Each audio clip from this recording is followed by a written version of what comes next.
welcome along on this trip that we take to the extreme western part of the panhandle of Oklahoma.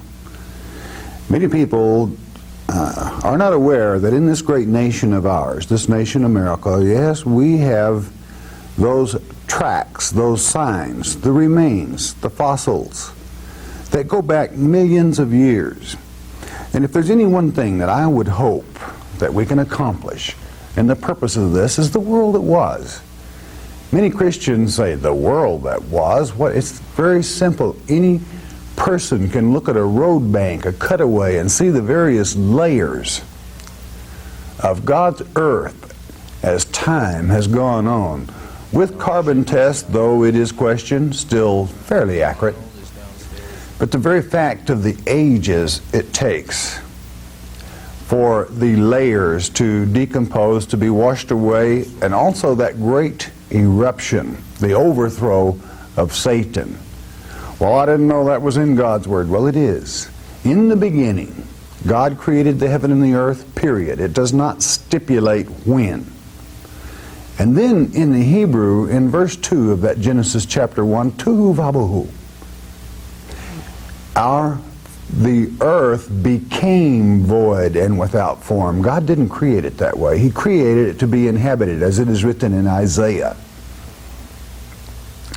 And then, we might say, well, what caused that overthrow, that destruction? It's very simple, Satan's rebellion. Peter, in his second book, in chapter 3, stipulates that Christians must be aware of 3 world ages, cosmos if you like. The first, not Noah's flood. Noah's flood did not totally, completely destroy the earth. As an example, the dove went forth, brought forth an olive branch. Now, in a simple year-plus period, the olive tree was still in existence. Let's read from our Father's Word what our Father has to say about that world that was and the destruction that He brought upon it. As always, there's only one place that we can find this, and that is from our Father's Word. You'll find it recorded in Jeremiah chapter 4. God has threatened and has mentioned, I will destroy the earth age. And they would not listen, therefore He said, hey, let's pick it up with the 22nd verse so that we pick up God's emotions toward His children. For my people is foolish. They have not known me. Do you know why they don't know Him? They don't study His letter. They are sottish children. You know what that word sottish is in the Hebrew? Stupid. They're stupid children. And when you have the actual facts in archaeology, right in our own nation, like in the panhandle of Oklahoma, to observe, to meditate, to see and experience that world that was, then they are stupid. Don't care, perhaps, foolish, maybe a better word. God said, stupid children. And they have none understanding. They are wise to do evil. Oh, they can plot a lot of little things up, but to do good, they have no knowledge. Unfortunately, that still holds true to this day. I beheld the earth. In other words, God is showing you the earth before that overthrow. And lo, it was without form and void. Void being that word in the Hebrew, tuhu, meaning totally destroyed. He accomplished it. And the heavens, and they had no light. That was a total destruction. Amen, complete. Verse 24. I beheld the mountains, and lo, they trembled. This is when it took place, beloved. And all the hills moved lightly.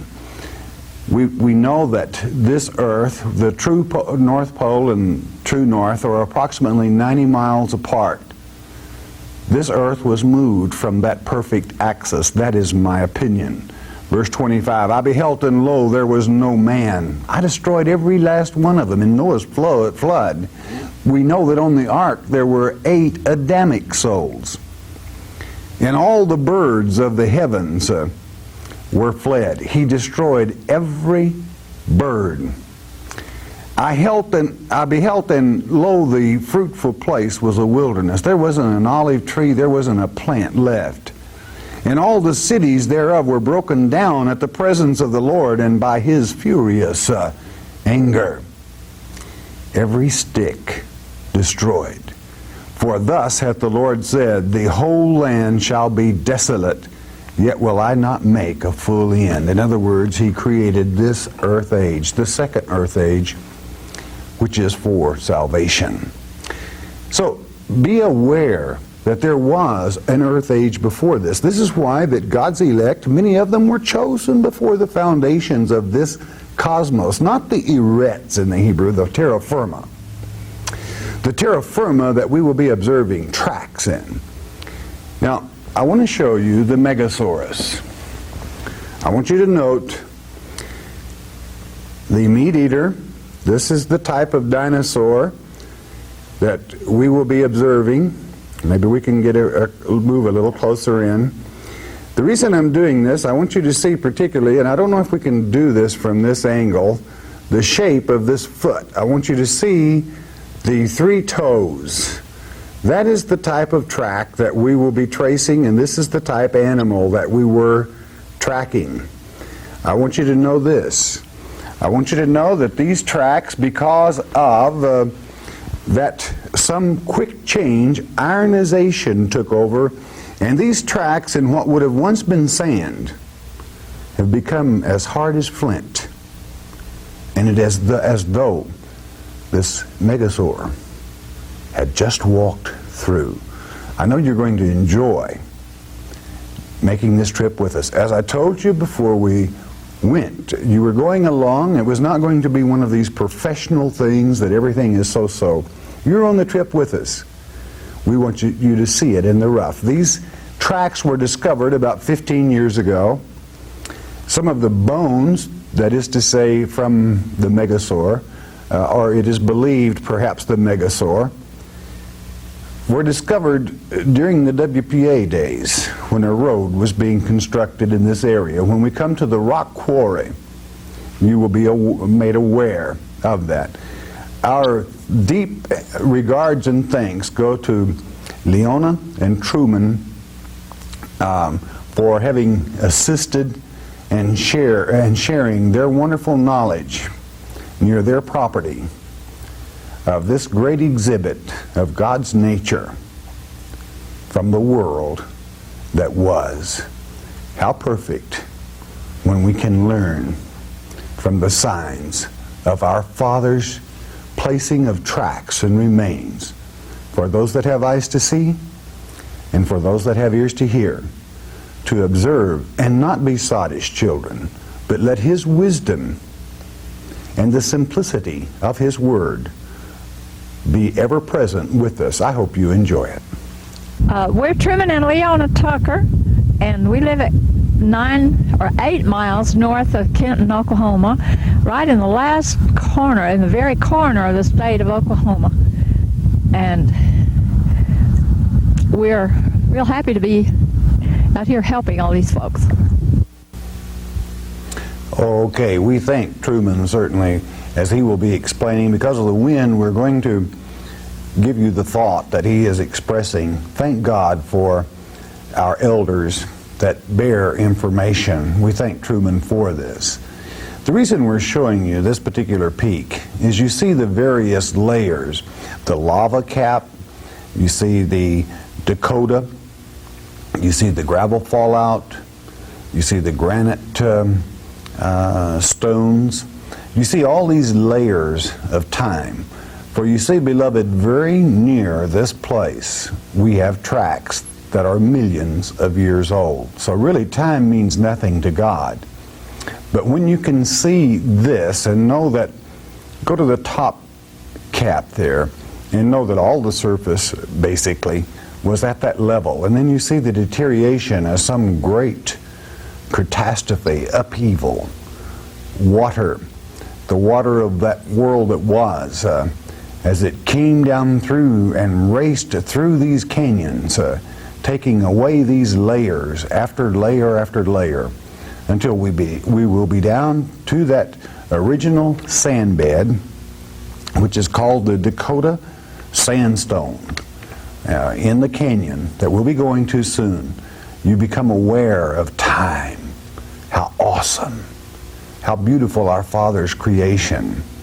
When you look at this little mountain, and indeed it's probably 600 or 700 feet high, and certainly you see basically the shape from all views of all areas. We can sit a moment and think and meditate on time, age after age, and layer after layer. And let us always remember this point, that what we're working forward to is knowledge of our Father's creation, but also knowing certainly that in the near future we're going into a new age, as it is promised in that 2 Peter chapter 3, a new age that will be eternal. We will be all-knowing, for Father is there and He will explain all things. But let us not be those sottish children. Let us not be closed-minded, because something washed away the layers. Something brought about the destruction. God's Word tells us what it was. It was the wrath of our God at Satan's rebellion in the world that was, however, being accomplished because of His love for a third of His children. Revelation chapter 12, that were deceived by this Satan. I marvel at the layers of time. May they speak to us as we seek, as we search for that trail through archaeology, the truths of God's Word. How precious. God did not intend that His people be sottish. He certainly did not create us sottish, that's to say stupid. It is stupidity that man brings upon himself for not having eyes opened to realize many things happened here. You can hear the cries of the dinosaur, the scream as the battles continue, as the vegetable eaters attacked by the meat eaters in that age that is now gone. But an age yet to come, time to our Father means nothing. May we look at that time, and may we remember Ecclesiastes, there is nothing new under the sun. Therefore, be aware, dear one, that that has been will be again. How precious our Father's Word. And here we drop from that deterioration into this age. Look at the fields. Look at the cultivation of our pasture, that is to say more correctly, that has been cultivated into this civilization with cattle grazing, irrigated from a stream nearby, electricity, power. And we see man's modern trek as we move that time clock up to this age. Can we make the connection between the two millions of years ago? And rather than the dinosaur, the domestic animals that were created for Adam, the domestic cattle that he named, that man uses to till the soil. That's what flesh man was created for, was to till. Look at the beautiful field. Man has done as God has ordained, but we still must look back. We still must ponder. Modernization changes many things. Modernization oftentimes is ugly compared to that was, but time marches on through this age as we come to that age that will be eternal salvation and with our Father, as we see the modern cattle created by God and man to till the field. Let us strive to understand what it is that man is to do to please his Father. For our Father created all these things for His pleasure. Created this earth, yes, for His pleasure. But beloved, He also created you for His pleasure. Make sure. Dinosaurs is hollow bone, they claim. And this is a piece of it, and it's got the material, the flesh is partly fossilized.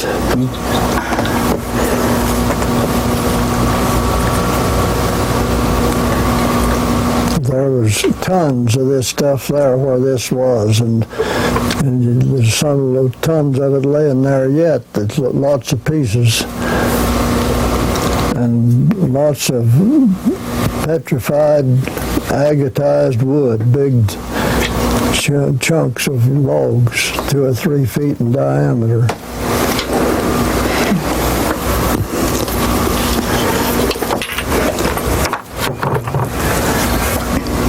This is part of a mammoth tooth. The sections they claim shed off on one side and grew on the other. And there's just 4 teeth in the head, 2 above and 2 below. And this came from a clay bank down south of Kenton there, where they dug it out. Truman, if you could turn these parts right here towards that camera a little bit at an angle, I think that is most fascinating, this cutting edge of those teeth. Well, you see, they've been ground off. Some of us has been eating gravel with that or something. Sure has. It's just almost like it was removed yesterday, only in this state. I found one down here in the creek that weighed 23 pounds. It's down there in the museum in Goodville. Well, that's fascinating.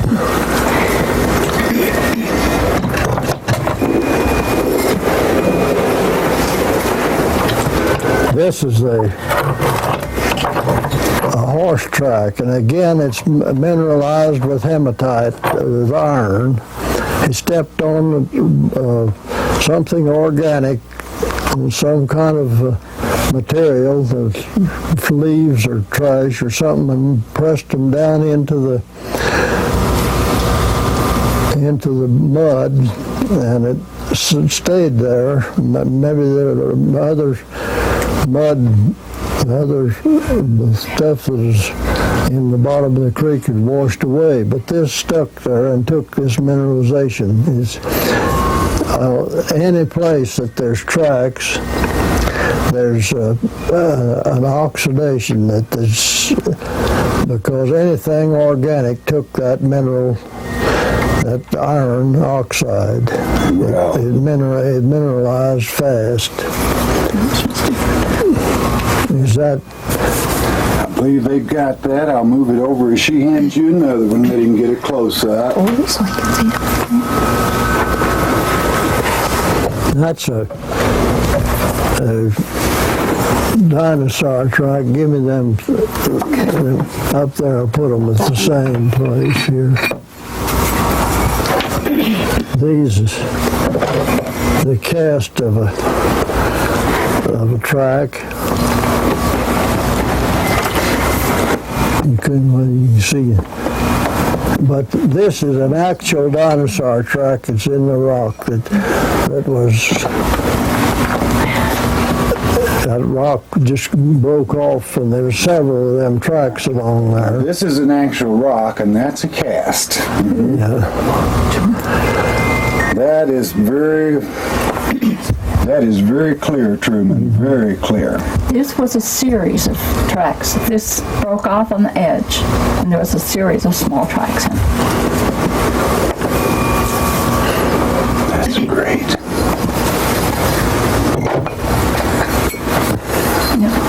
Now what do we want? Show that one with the vertebrae. Oh, this one. Well, yeah. Well, I was going to bring out here of the iron. We mentioned the iron oxide as being in these tracks, and lots of this iron is in Dakota. It can be from the color of this to lighter color yellow. It depends on the percentage of iron. But I've found places where ancient people have polished this stuff. It's just polished just like a mirror. It's just as hard as glass.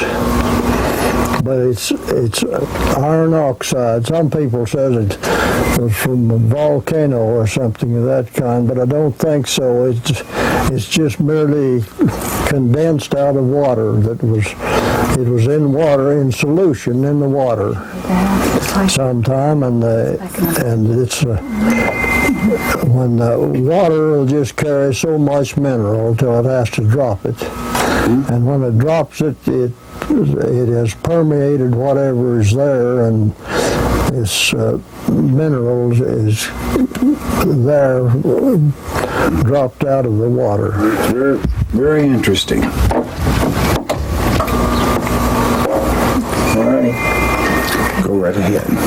This is a fossilized plant bulb of some kind. In fact, it's two of them fused together, and there's a solid agate, and it's petrified with silica. Two things that petrify. One is calcium, and the other is one's calcium, and the other is lime. This here is petrified with lime. As you can see the knot hole in that, but it's softer and is more brittle. This here will cut, and there's a piece of one that shows you the pattern of this here thing. Of this one. The pattern. And it comes, these things wash down in this stream right down here. They come out of Wait, you can't get a picture of it. Hold it still. When you can't talk without moving his hands. That's me too. Can you talk without moving it? He can put them both together. That's fine. That's good. Okay, go ahead. Good. It shows the pattern of the leaf, the inside of this thing here. They saw them up and make tabletops and things of that kind, coffee tables out of it. That's beautiful. Back in the corner. I can never lift that one. Now then, It's easy, baby. Easy. We won't get anywhere. this is shows a vertebra of an. There's a paleontologist here from the Denver Museum, and he said that was a vertebra of a land animal of some kind. But there's a good many teeth and things of that kind in this rock, but it's all different bones. It's come from right up there north, where them fellas is taking material out of there for the roads, and When they did this comes out. fun things.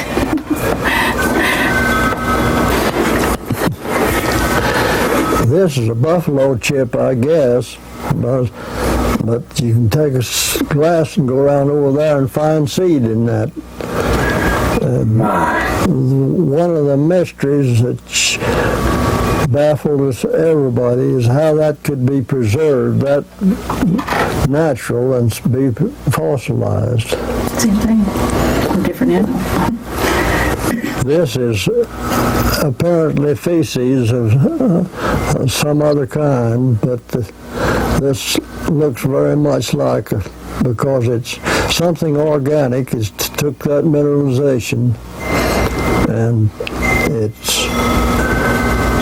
There was a lot of it. That was too. Probably was.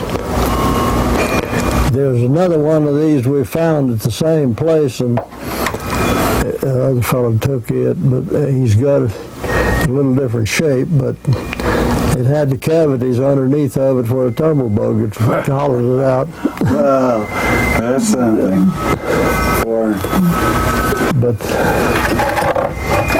For those of you that might not know what a tumblebug is, here in Texas and in Oklahoma and in this area, that's a bug that follows the buffalo herd and the cattle herd to this day.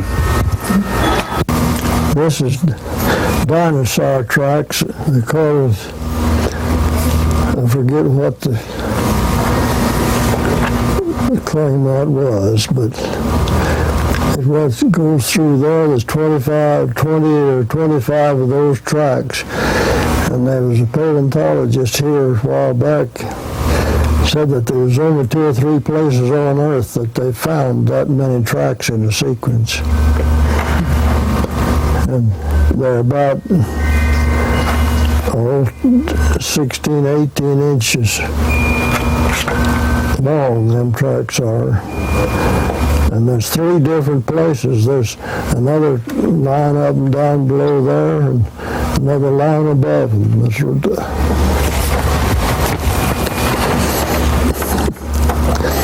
This looks like a bear track, just as narrow a bear track as you can imagine anything. I've seen old bear tracks in the snow. Was the front foot just like that, only wasn't that big. The toes is under this pressure ridge here. And that's a 4-inch pocket knife in there. That track is 2.5 feet long and 2 feet across.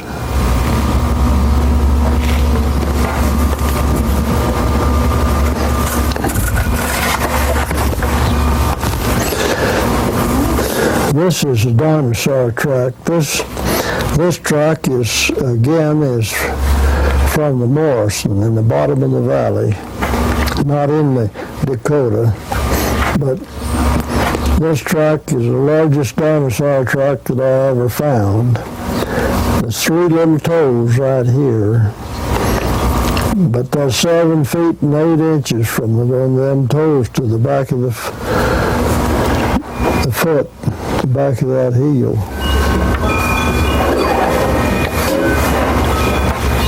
That's is a calf track or elk track or something of that kind. It's a bovine, a warm-blooded animal.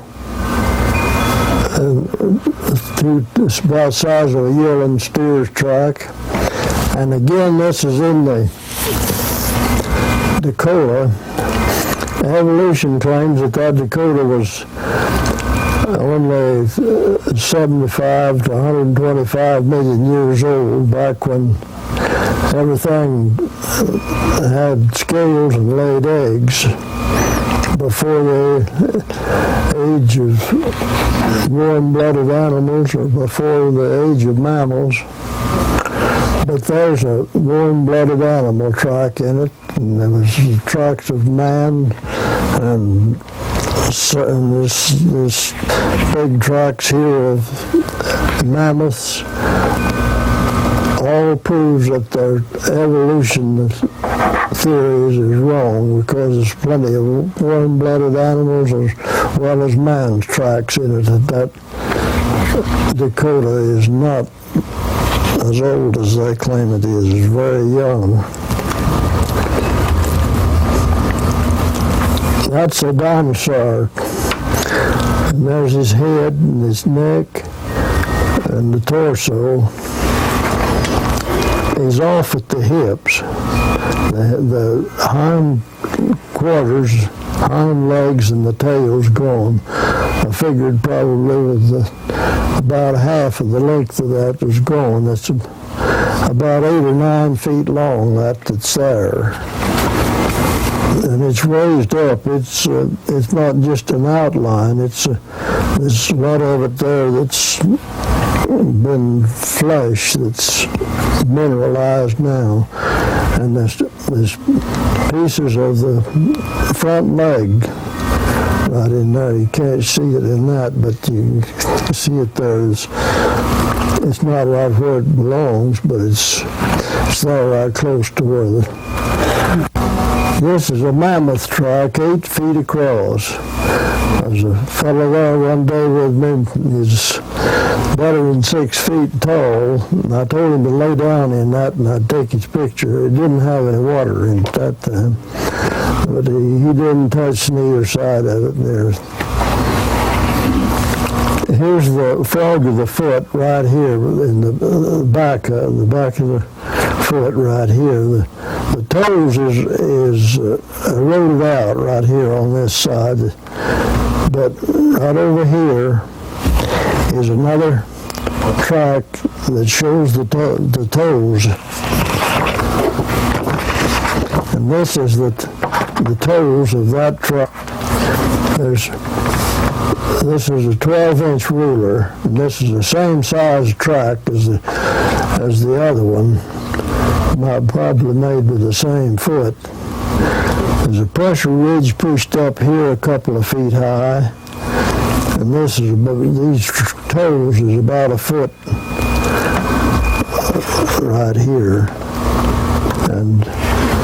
but that shows the toes of an elephant or something of that kind. It was a mammoth is of the elephant species, but again, it's a warm-blooded animal in the Dakota, which evolution says it can't be, but it can be because it is. All right, we thank Truman and Leona for inviting us into their homes. You know, a man that's reaching the 90-year mark with this knowledge and sharpness is just fascinating. We thank them for having invited us into our home. Now we're going on location. We're going to the actual tracks. And those tracks, how precious God's time. And again, the expertise as we go to that location. And here we are. Notice the hundreds of feet as we have washed away and we're down to the Dakota sand.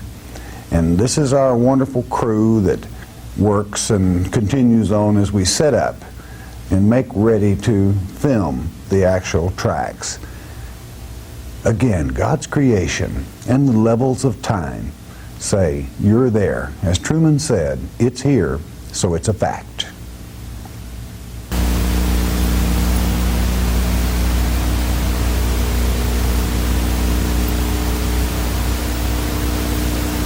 Ladies and gentlemen, it gives me great pleasure to present to you Mr. and Mrs. Truman Tucker. They prefer to be called Leona and Truman. Certainly they have given us a wealth of information. And as Truman at this time explains these dinosaur tracks, you'll hear the sound of the wind, but friend, when you go out in the field, that's what God's nature is about, is the wind, the very spirit itself, ruach in the Hebrew tongue.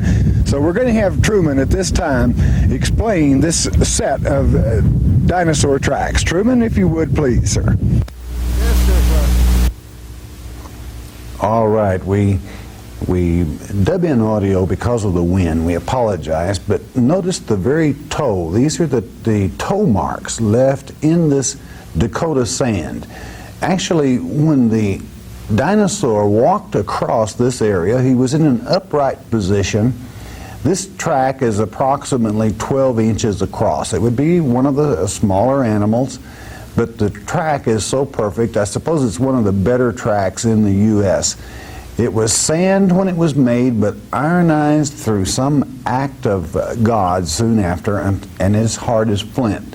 There are about 28 of these tracks. As the animal walked, is evidently coming out of the sand into a drier portion where the toenails are left in this sand, now solid rock, even pushing up, if you would, the depression because of the weight of this animal. There are more inline tracks in this spot than any other place that is known in the country at this time.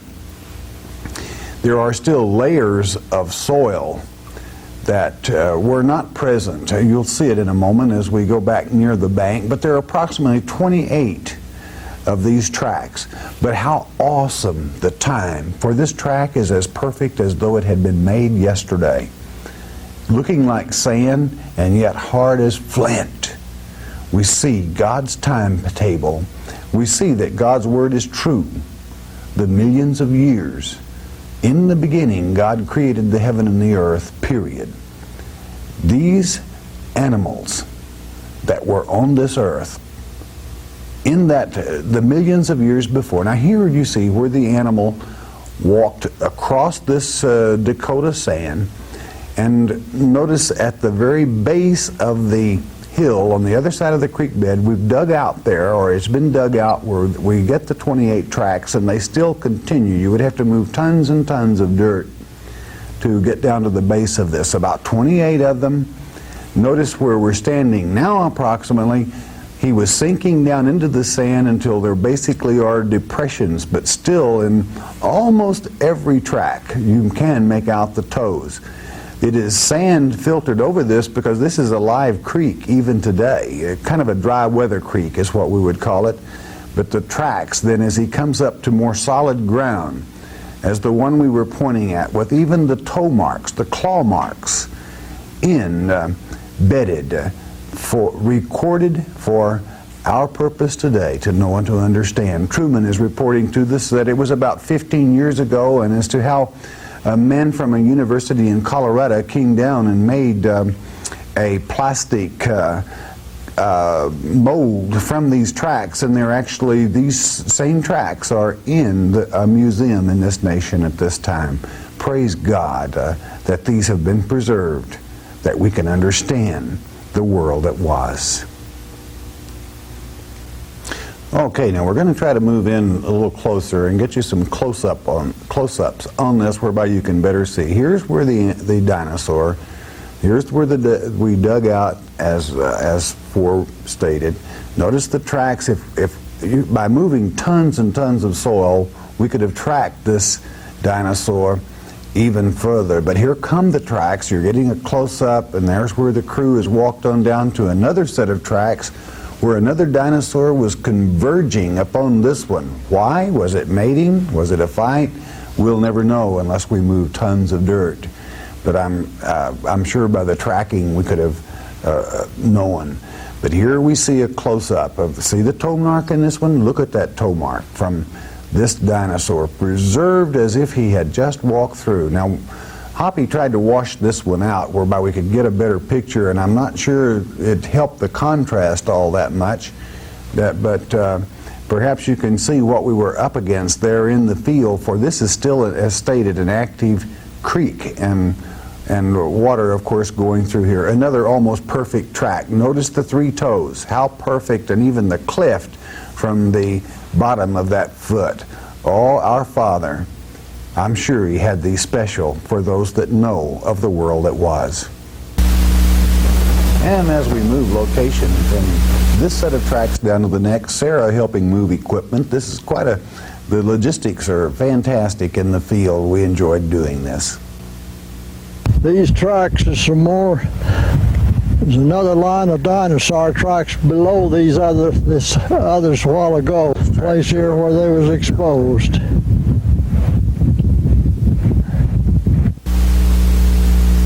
All right, here we see the dinosaur that is converging on the set of tracks that we have just moved up from.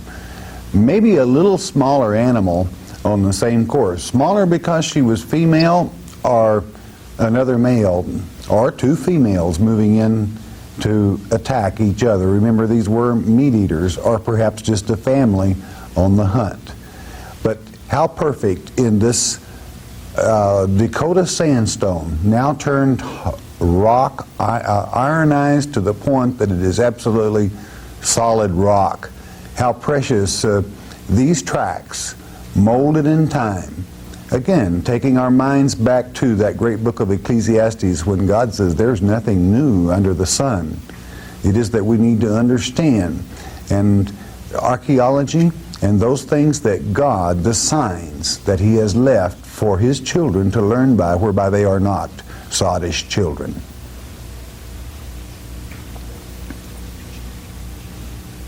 Okay, the first time we were out here, this Denver man was here, and he and I got speculating. Those tracks were going out here, these tracks were going over there.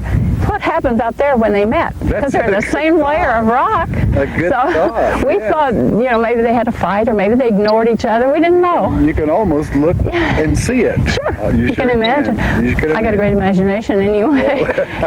And so we asked about digging them out, and they said that some of the rock itself had been dropped off from those. They cut off, and that they might not continue. And I said, well, how do you know unless you go and dig it out? But they never did want to dig it out. Well, it would be interesting.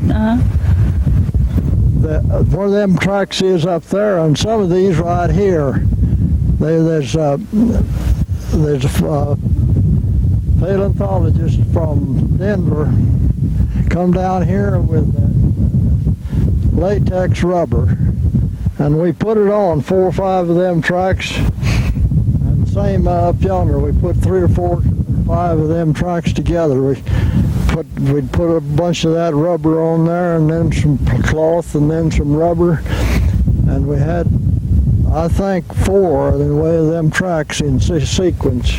When we took that up, they was going to make them, put them in the floor of a museum, but they could take that cast and make just perfect dinosaur tracks in sequence. Well, that's very, and it would be an excellent exhibition in a museum. Yeah, it was all right. That rubber and stuff cost $35 a gallon, and you put several $100s worth of that stuff on there. But he had to do it in order to get anything that was solid enough to reproduce. We put in a layer of cloth, and then more rubber, and then more cloth, and we had it an inch thick places, and had a cast that he could, that's about, I don't know, stators to 10 feet long and about 3 feet wide. Well, certainly the cost to preserving something that there's so little record of, and yet, and to a degree, is really very inexpensive compared to the knowledge that is preserved. And it didn't hurt the tracks either, any. They were right. It's obvious now. They were preserved just the same as they would have been. Well, Truman, again, I want to thank you so much for the opportunity. I understand you're going to take us to one other place, and that's the pit where you and were present when one of the first artifacts, a rib or something of that nature, was discovered in this area. So we're anxious to get there. All right, at this point we left the tracks of the dinosaurs, and we're moving to the quarry where bones, remains, fossils shall be found. But we stopped at a very historical place. I don't know how many of you are familiar with the old 101 Ranch. My, what a history she has. Will Rogers, rodeos even to Europe. What a famous ranch. Truman requested that we stop here because he feels that in these huge valleys, that at one time in history a tremendous amount of water rushed and raged down through these canyons, taking away and washing down, if you would, to the base of the Dakota sand that has even exposed some of these tracks. The interesting fact, we'll be showing you a scene here. We see Tom White there behind Truman and his lovely daughter, that as Sarah, as the crew had gathered, and we stopped. Now we're switching over. You're looking now at a shot that was known as the Robber's Roost, and was quite an outlaw hangout. Truman let us to understand.